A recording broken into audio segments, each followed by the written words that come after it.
Mr. Gujral, let me come to you first. Sometimes when we grow up with something, we take it for granted. We don't realize how valuable it is. For someone who has grown up with the tradition of Seva, are you looking at it at the langars with new eyes now in the context of COVID, perhaps a new perspective? Well, let me tell you one thing, that this is not the first time that the Sikhs have come forward to help humanity. You would recall, wherever there has been a problem, man-made or natural, whether it was the Rohingya crisis, whether it was the earthquake in Latur, the Delhi riots, the Sikhs were there, the first ones there to serve free langars and look after the people. This is their tradition. And this tradition starts with Guru Nanak, who said three things: Kirat karo, Naam japo, Vand khao, Vand chako. These three core beliefs of the Sikhs mean work hard, devotion to God, and service to humanity. And I think every pure Sikh follows this from his heart.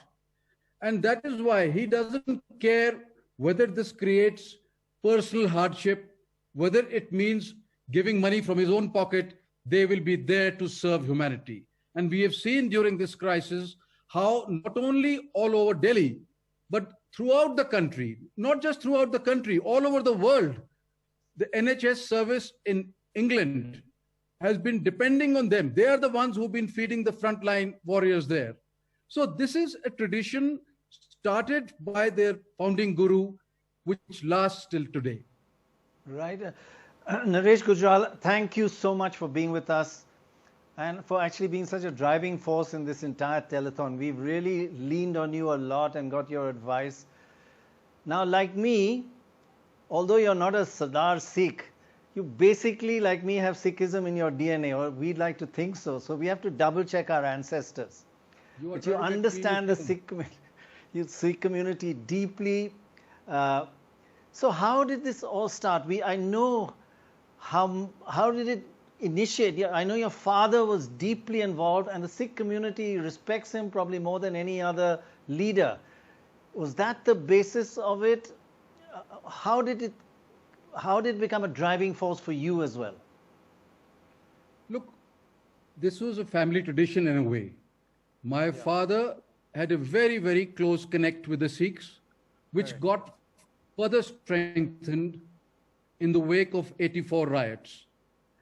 When the riots had just about started, I wouldn't even call them riots, I would say when the massacre was just about beginning, he repeatedly went to the Home Minister, the Lieutenant Governor of Delhi, and other authorities, even the President of India, to say, please call out the army. And had the army been called out at that time, I don't think this massacre would have taken place. In fact, Dr. Manmohan Singh recently said publicly that if the government of that day had listened to Mr. Gujral, this 84 carnage would never have happened. And I think it was from then onwards, we saw with our own eyes how the poor Sikhs were made to suffer and how they never got justice from various governments. And there is, if you ask me, even till today, justice has not been delivered. And that is what drew me towards them. And as I said, we had a family connect. I grew up hearing stories about their valor, their generosity from my grandparents, from my parents. So it's an emotional connect more than anything else. Yes. There's one more emotional point I want to raise, in addition to us being so overwhelmed by their selflessness and their service, is how their bravery on our borders. I mean, we witnessed it just recently and over the years. It's something that we must never also forget, right? Look, it is a fact that while we lost 20 brave soldiers, but the fact also is that our brave Sikh soldiers, they are the ones who put the fright in the Chinese soldiers. It is well known that one young Sikh soldier, Gurtej Singh, how before making the supreme sacrifice, he killed single-handedly 12 Chinese. That is the valor, that is the courage, that is the fearlessness which comes in them, which has been in a way, which they've imbibed from their founder of the Khalsa, Guru Gobind Singh Ji.